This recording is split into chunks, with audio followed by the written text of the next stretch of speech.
Good afternoon, friends. Welcome to the Teresa Lusk Show. I'm so happy to have you on watching with us today, but I'm also really excited about our guest, Dr. Joy Bell. She is such a treat. You're going to get to hear about the challenges that we go through as parents when we have a child who's got some difficulties and so much more. Dr. Joy, welcome to the Teresa Lusk Show. Teresa, thank you for having me. It's a pleasure. I want to tell the story just briefly of how we met because I think it's useful for people to know. First of all, connections are important. And so we were downstairs. We're in the same building, funny thing, in the same building as the studio.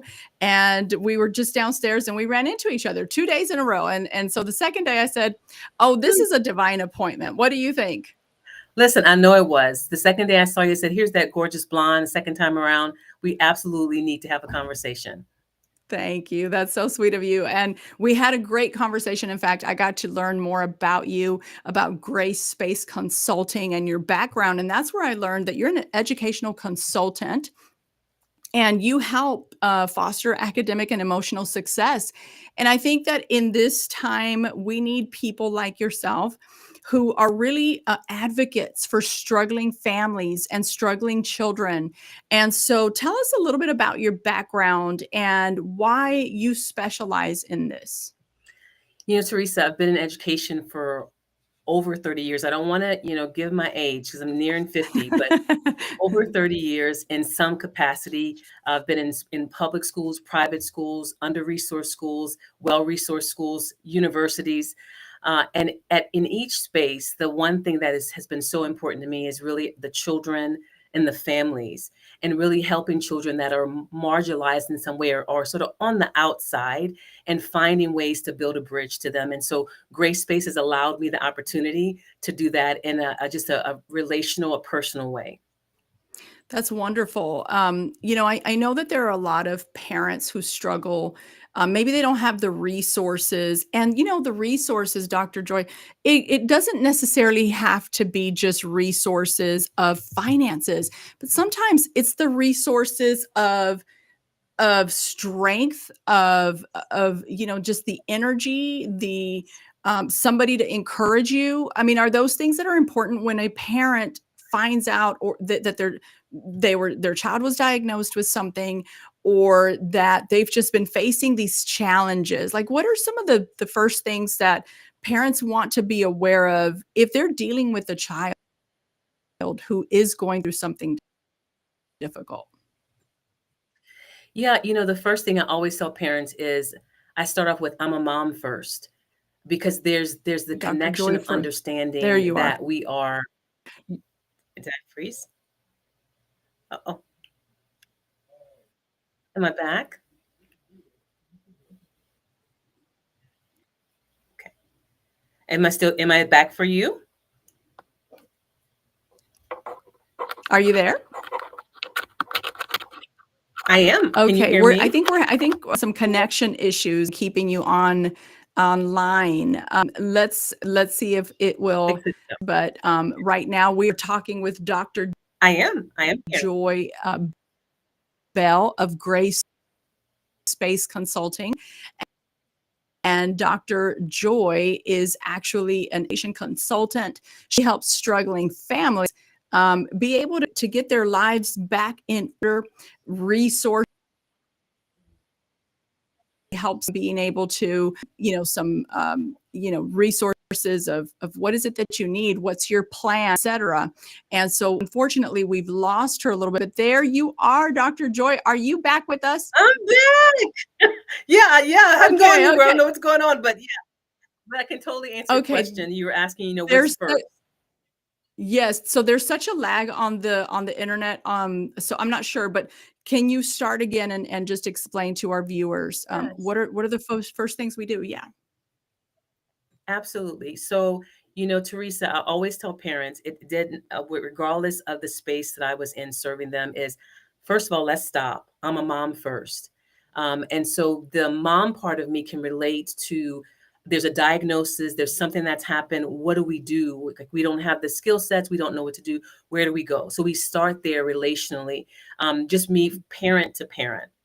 And then from Mhm. that point, I always like to gather information, but there's a little bit of a curve for parents. And so you don't want to just jump into solutions. It's really heart to heart, relationship to relationship, mom to mom, parent to parent, life human to human, when things sort of throw us a loop.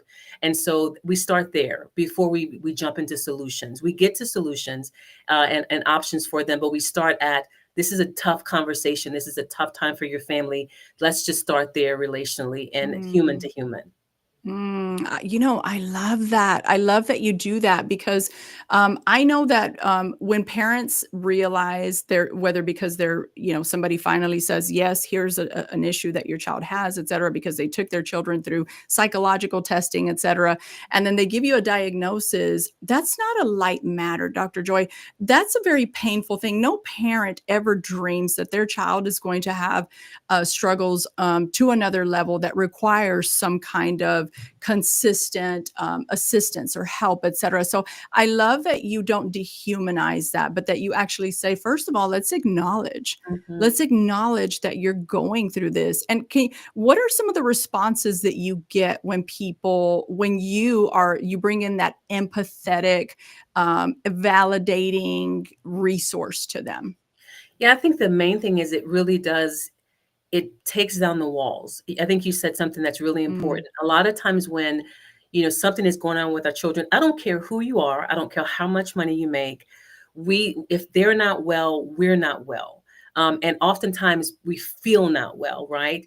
As a parent. And mhm. so you have to start there with parents. Like, this is not your fault. You've done everything that you could. You Yes. will continue to support your children. So it's really stabilizing the parent, because we have to stabilize them emotionally, or any decisions that they make will be out of a place of fear, and won't Mhm. get us where we need to get. So my job relationally is to hear, to acknowledge, but also to stabilize the parent, so that we can get in a space now. What's next, once we Mhm. stabilize the emotions and what's that's feeling like to them as parents. That's good. So, for those of you who are watching, you're tuned in with Dr. Joy Bell of Grace Space Consulting. She's an educational consultant. And the way that I described her the other day, I said, so you're like a mixture of a counselor and a social worker. And just for legalities, you're not licensed, but you have a higher education than most social workers and most counselors anyway. And you bring in that concept. So I love what you're saying, because those who maybe aren't able for whatever reason to consult with you, this is something very important. Be aware that how you feel and what you're dealing with is worthy of being acknowledged and looked at. So once we get the parent you know, to get some of that empathetic resourcing, then what happens? Like, you have something called the Launch and Thrive framework. What does that mean, and how does a parent go about that? So the Launch and Thrive framework, I'm going to take one step back. So a lot of times when parents come in, regardless of what's going on, all focus and the light is on the one child, the one Mm, situation. Maybe the child's having trouble behaviorally in school. Maybe the ADHD and the focus is throwing everything off. Maybe the morning routines are throwing, it's taking a very calm mama and turning her to a yelling person every morning as they're headed to carpool because they've forgotten their lunch and their homework and everything else. And so the Launch and Thrive framework, what it does is, Teresa, it says this is not just a child focused challenge. This is a family systems challenge. How are we going to help the entire family? So it moves, and it really does help. It helps the parent, but it also helps the child move from, they're broken and we need to fix them, because it doesn't matter how old the child is. If there's the sense that I'm the broken one here, I'm the one that needs to be fixed, it's just not a good position on many different levels. So the Launch and mm, Thrive framework sort of looks at the family, as a whole unit, not just the diagnosis of the child or the external things that are happening with the child, but sort of the nitty gritty. So the framework is takes a look at a couple things. when I meet with the families, we look at the pillars, like what's important to your family. Yes, we have this Mm, diagnosis, but what are the things that are important to your family? Maybe relationship, whatever that is, time with mhm, my family, time on vacation, whatever it is that we need this in our family to thrive, regardless of what's happening with this diagnosis or different things that are happening there. So once we look at the pillars, and Teresa, here's the thing. mhm, When parents come and we talk about, our goals and how we're going to get where we need, they're generally ready to jump in. And I say, stop. mm, Let's slow it down. We have to figure out what's important to your family first. And you mhm. think that that would be an easy conversation, but it's Right. sometimes it's not. And depending on if it's a, Mhm, a married couple, it's like, partner A says this is important, and another one says, well, no, mhm. it's not. It's this. Right. So it takes Yeah. a little time to get through. So we look at the pillars of the Mhm, family, what they need to survive and thrive. Then we mhm, establish goals for the family based on those because James Clear says you don't rise to the level of your goals, you fall to the level of your systems. And so we're looking mhm, at everything with the family through the systems that they have in place. So that happens, and then we look at who do we need? What partners do we need in the family? mhm, 'Cause a lot of times, mhm. and I don't know about you, Teresa, and your experience, but sometimes parents are on a lone island when you have a diagnosis, Yeah. when you have a child that's acting up, when you're embarrassed when the principal calls and it's like, okay, it's me again. The child's on top of the desk. Um, you just they're Yeah. embarrassed. So sometimes parents are like they're on their island by themselves, Mhm, not having the support that they need. So we identify, okay, you've identified, gray space as a partner, but maybe there are other partners that you need in the process. Once we mhm. determine those stakeholders and how we're going to cultivate those relationships, then we move to what are the systems that we need for your family to thrive. Mhm. Yes, we have a child with ADHD. Yes, we have a child with Right. these diagnoses, but that is not a people-centered model. We don't start with this is Susie and she has ADHD. That's not first. The human part is Mhm, is first.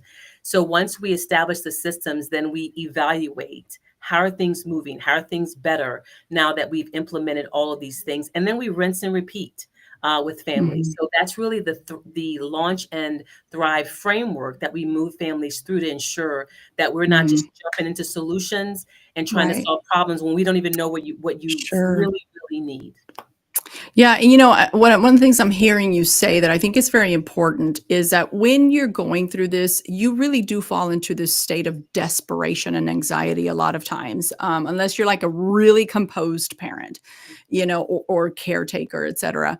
And what I'm really hearing is I know you're gonna want to or be tempted to want to solve the problem now, but that may not be, the best place to fasten a strong foundation of just really putting a Band-Aid on a lot of things, because 'cause you've gotta take care of the things that are foundational to make sure that you can branch out from there, because it does set you up for a support system versus just finding some temporary solutions that may or may not work. So, I like that. As a counselor myself, doing counseling for so many years, like I look at, okay, what's really at the base of this? What's at the foundation of it? And then we work from there to correct those pieces because everything else flows out of that. So Absolutely.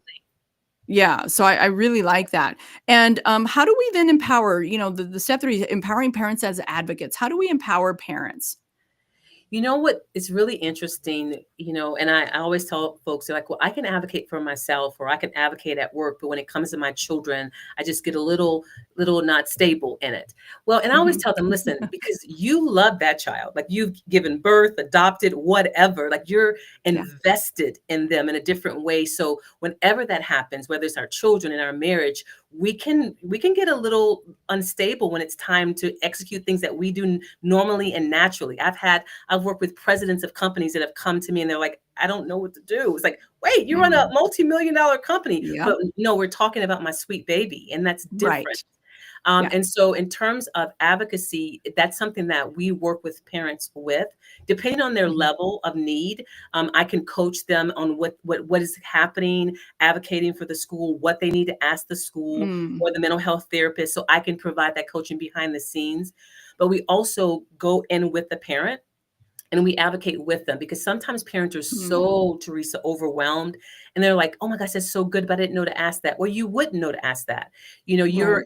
Your field may be something else. I've been in this field for over 30 years, so I know that this is what this child's going to need based on sometimes a Mm, diagnosis. These are the things they're going to need. So I'm going to go into the meeting, mhm. locked and loaded. Very sweet, Teresa, Yes. very kind, but very But clear. locked and loaded. Yeah, Yes. ready to advocate for the Yeah. child and making sure that they get what they need. So the advocacy can be tricky as well, depending on the temperament of the parent. Some parents are like, Mm, "Can you just do it? Like, I don't want to, I don't want the mhm, people mad at me, and I just want want them still to love my child. They're going to love your child, but they're mhm, also going to give your child what they need. But I go in as an mhm, external provider or someone from my team, and we mhm. advocate for them. So different levels of advocacy support.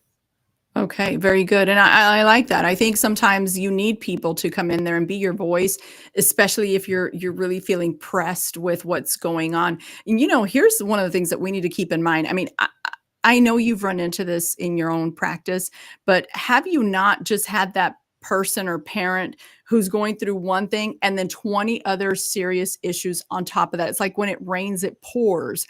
And that's where the advocacy, I think, would be so effective and useful. I mean, as you were saying it, I was like, whew, I wish I had an advocate I could carry around with me for a lot of things, and I'm very outspoken, but sometimes, I mean, wouldn't it just be nice to say, you go ahead and take care of that. I'm going to sit right here and observe all your expertise. You go ahead. I'll take that. I'll take that. So I Um, love that. Let's talk about building family resilience because I ooh, think, by the way, like I haven't even gotten to this point, but I can tell you just on the title of it that this would be so good all around your entire family, like everything, building that family resilience that could help you really withstand all sorts of issues and challenges, etc. You know what I mean? Like this is like golden right here. So let's talk about this one. We may sit on that one just a little bit. we need to Especially get. being women of faith, by the Oh, way. Like I listen. know you service everybody, but this is where God really comes in here. Absolutely. One of the great things I love about Grace Space and this role is, again, we're not talking about the one. I was in a family's home because I have different packages, and there's a higher level package, and I actually go into the home and we support everyone, and we're creating Mhm. vision and mission statements for the whole family. It doesn't matter Love it. the age; we're all there because we need it. And when we're talking about specifically resilience in terms of what the research tells us, that is it's not intelligence. A lot of times we're driving our kids to Harvard with everything that we have, but we want them to be academically equipped and take care of themselves and all the things. So I'm not minimizing that, but it's really their ability to bounce back from Mhm. whatever it is that life is at their level. A 5-year-old is going to have a different challenge than a 10-year-old, than an 18-year-old, than a 42-year-old. And Right. so we have to teach them the skills, that the resilience, really, to be able to navigate life, because that resilience is what's going to knock them out, and they're not going to know how to recover. The resilience is what happens when they get into difficult situations and they're self-harming, and they're Mm, thinking about not living because they feel like this thing that's happened is mm, so terrible. There's no way to recover. And you're like, yes, you can. And this is how. So mm, resilience is really at the top of the food chain. If as a parent, that's what I, tell my own children.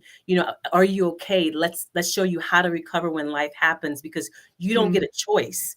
You don't get an mhm, option to have and here's the thing, and I told you this, I've worked in many different environments. And a lot of times we want to protect our children and put them in these sweet little bubbles and think all will be well. We can put them in bubbles and we can pay tuition and all the things. But life doesn't matter. It doesn't matter what bubble you put them in. They're going to have hardship. And we have to yes. teach them resilience. So, with that Launch and Thrive framework, Teresa, that's a part of it. Like, what is it that we need to, yes, things happen.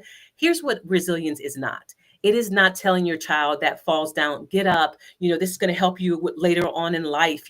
This is going to toughen you up. This is going to give you, hair on your chest. That's not resilience. That's ignoring what is Uh-huh. happening with them. That's different than you got up. Oh my gosh, come, like, depending on the age of the child. 5 Sure. year old, you're going to bring that child to you and say, oh my gosh, I know that probably hurt your mom. Oh my God, give mom a hug. And this is what we're going to do. But then you have maybe a 10-year-old who's isolated at lunch and doesn't have friends at his school. Mhm. and how we're not gonna move him to a new school every time he doesn't have a friend. How are we gonna navigate that and be resilient? And then the 18-year-old who's getting ready to go off into heaven knows what world, and they're like, what do I do? Da, da, da. Well, then that's a Mhm. different conversation. So resilience is something that, and the research supports this, Teresa, that we need. Resilience is a key cornerstone, and it's an indicator of so many other things, even drug use, like the ability Mm. for children and humans to have resilience. There's so many things that we want to put Yeah. in there when we're talking about resilience. Yeah, I actually believe that because I think when you talk about resilience, so we'll just use this example where a child does have a really hard day because they, were rejected by the tape, by the lunch, the click at the lunch, room, etc. And then somebody comes by and offers them an opportunity to, hey, be cool, you want to try this thing, and whatever they call their drugs today, whatever.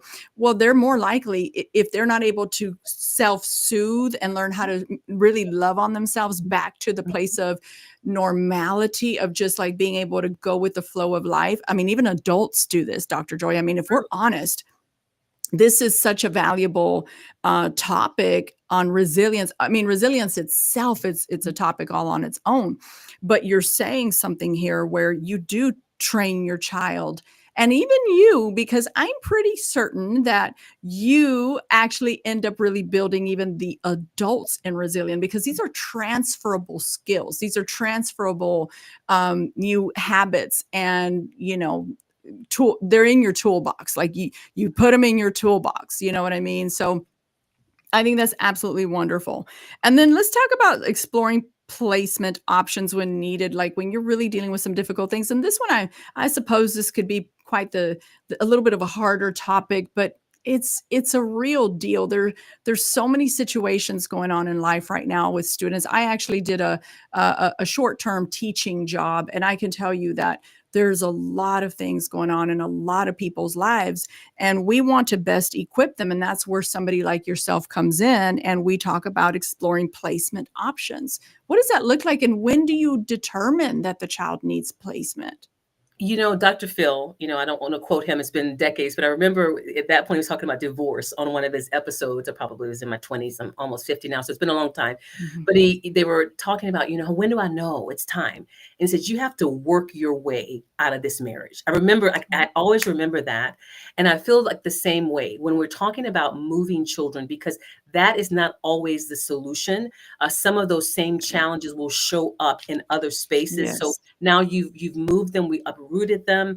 They're in a new space now. There's all kinds of other challenges there, and we're still trying to address that. So when I think about, to move sort of the Dr. Phil model and statement, we have to work our way out of the placement. Now, the only time that when I go in and I have conversations, if there's, if the teachers are belittling the children, if there's something happening where there's an immediate like eject, we need to put this child in another space and place, and we don't have support from the administration. So we don't teeter totter in that pool, in that ecosystem. So if there's a child that's being harmed and we can't get a handle on that, then I'm always going to make placement recommendations based on what the child needs.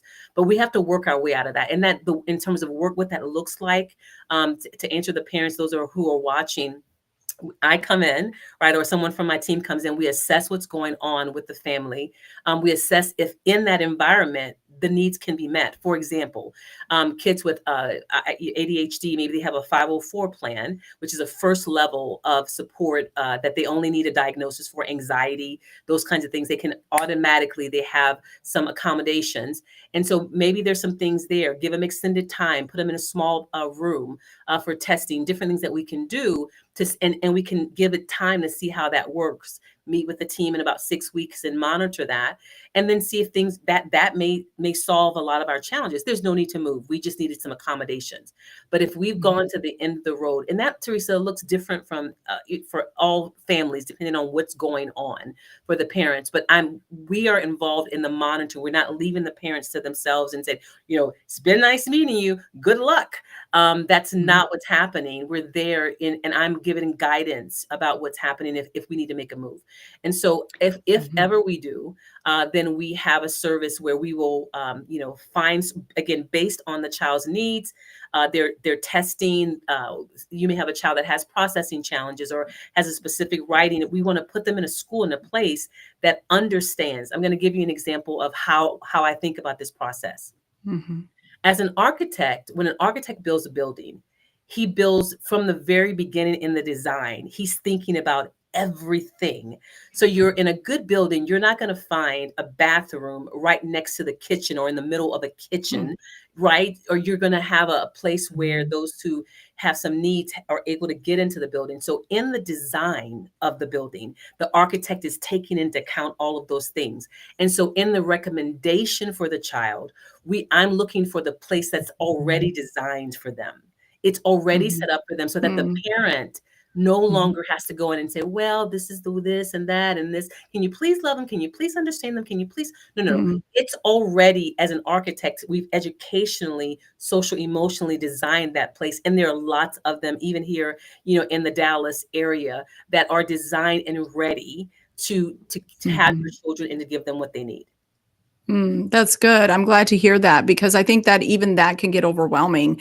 And I believe that there's a lot of good people in the school system. I know that the school system itself, in so many ways, have some major broken pieces, but there's still good people even within the broken pieces. So you will have people who can advocate for your child. However, we always want to make sure that there is even a more objective or advocating side to that, which is where you come in trying to explore and help them go, okay, is this really where I want to push, move my child? I think a lot of times I think most parents would say, I don't want my child being moved. I don't want their environment being moved.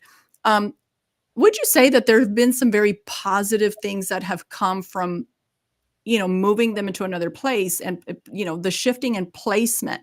Because a lot of times we really, we're like, they're not going to have friends. They already are struggling. They're already having this. So there's a major concern there. But are there also, could you say, some very positive aspects to placement when it does come down to that? Have you seen a great percentage of success in it?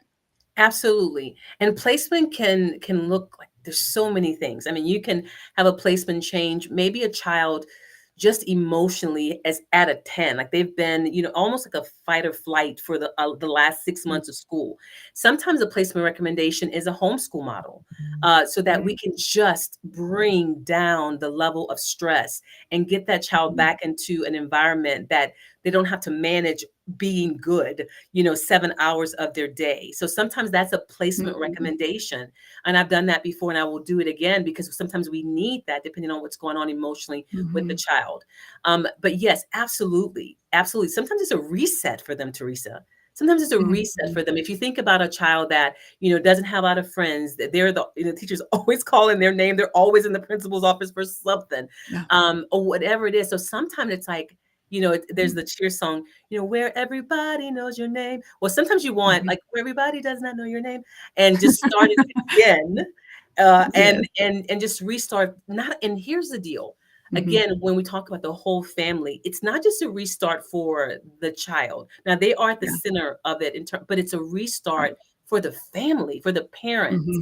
Mhm. So yeah, absolutely. There are times, but we, again, as I said before, we have to work there because there are Yeah. other pieces that are going to move in that puzzle when we take that child. Yeah. It's the strangest thing, Teresa. Yeah. Sometimes when child's in an environment, you're like, oh my gosh, this is a terrible this thing about, and they're like, but I'm gonna miss the lunch lady. They're just Yeah. like, there's something, I'm gonna miss the Yes, recess, of the course. swing.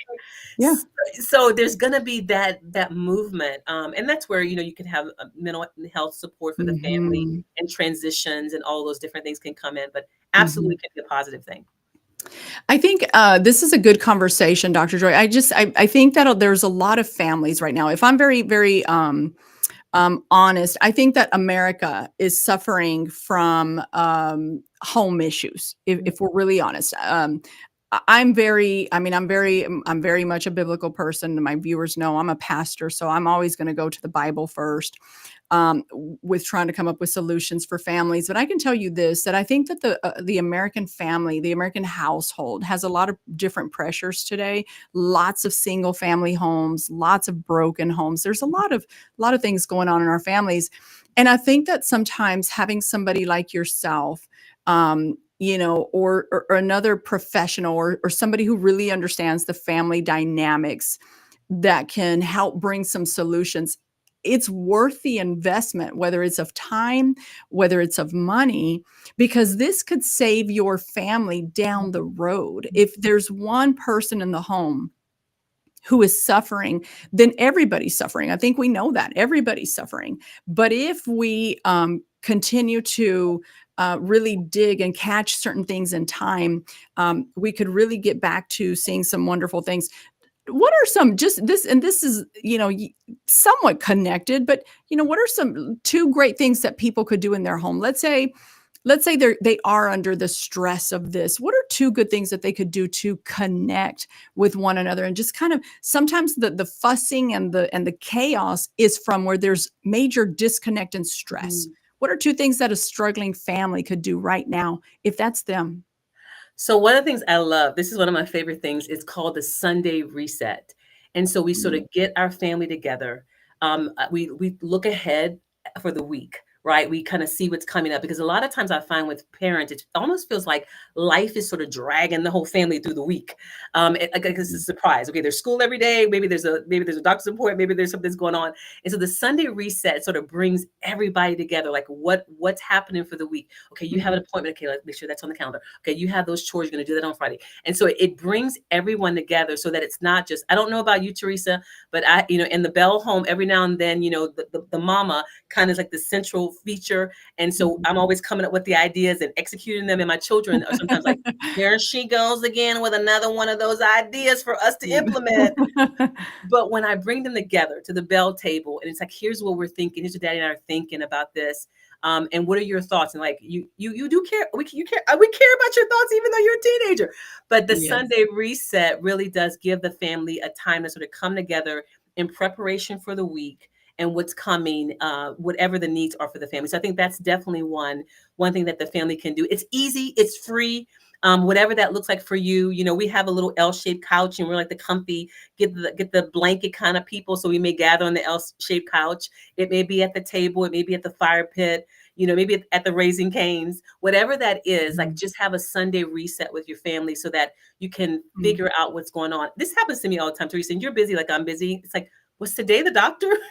What's today Yeah. the parent teacher meeting? Oh, today was one of those days for me, for sure. So I think that helps everyone to sort of reset. So that's one thing. Uh-huh. I think another strategy that we can use, routines are very important, Mhm. and Yes. structure. And a lot of times, I don't know what's happened to the world. And this is like my disclaimer. I'm not judging everybody. I'm just telling you what our Right, life is. right. We're just like 9 to nothing. Somebody can ask me, "How was your day yesterday?" And I'm like, let me look at my calendar. And I think it was good. I just can't remember because things are Yes. moving so fast. And Yeah. so there's sometimes in our families, it feels just like that. So the Sunday reset kind of gives us a point to look forward to the week. But I think Mhm. sometimes we our family, we're just flying by the seat of our pants sometimes. And That's so right. maybe it's just you have that child that has ADHD, that has focus problems, that like, it's like, what's my name, mama?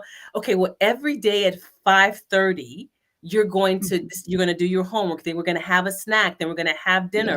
Then Yes. we're going to sit down with mom and just talk about your day and plan for tomorrow. Then Yeah. you're going to take a shower. So even in the routine, it's like people tell Mhm. me, well, you don't understand our schedule, have kids in the volleyball and everything. I get it. In your Yeah. schedule, create structure, and what it does is it calms the nervous system for everybody Yes. Yeah. in the family. So that's just another thing that we want to just sort of Mhm. take inventory of the pace of our Yeah. life.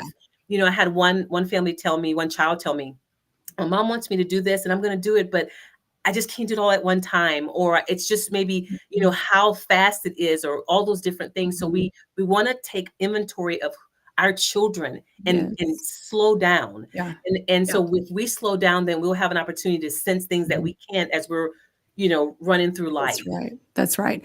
I love those tips because I think those are very real. Actually, when my kids were little, they're now grown. My youngest is graduating high school.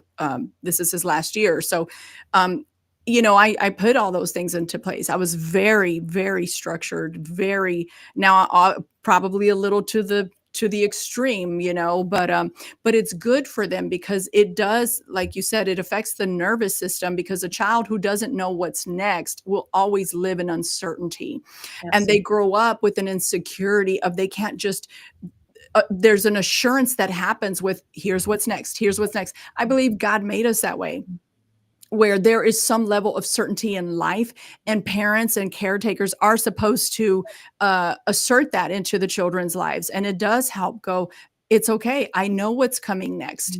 And you find that when there's a lot of chaos in certain homes, sometimes there is a lot of lack of that. And this, like you said, this is not judging, this is just saying, hey, if you lack that, implement it and see if that would help. These are great, Dr. Joy. We're going to do another segment because we could go on about this forever because there's so many things. But I think if those who are watching and those who are going to watch, if you're dealing with situations with a child because they do have behavior issues, because they have had some mental health issues, Dr. Joy Bell is available at Grace Space Consulting.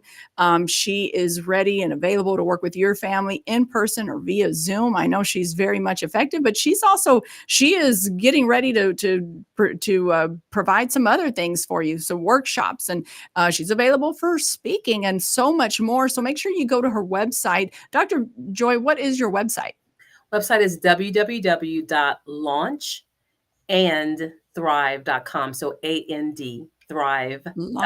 Launchandthrive.com. All right. Well, there you have it. This has been so valuable. I thank you so very much. I think our viewers are going to be definitely equipped and empowered for more. And listen, everything that she said today, it can be applied to any kind of circumstance, by the way. I mean, you pretty much can apply this to anything. Any last words you'd like to leave our viewers with? Listen, I want to tell parents, give yourself a break. Stop beating yourself up. We are in difficult times, in changing times. And so provide some grace for yourself. Take some time, go to Starbucks, do some things, take a little break, come back to the thing. We know you love your children. I know you love your children, and you will find the strategies and support that you need. That's right. Well, there you have it, my friends. You've tuned in with Dr. Joy Bell of Grace Space Consulting. I hope this has helped you. I trust it has. Make sure you go to her website and connect with her because we can't wait to see your life thrive and get better. You were tuned in today with the Teresa Lusk Show. Thank you so much. Dr. Joy, thank you so much for coming on today. Thank you for having me, Teresa. You're welcome. God bless you.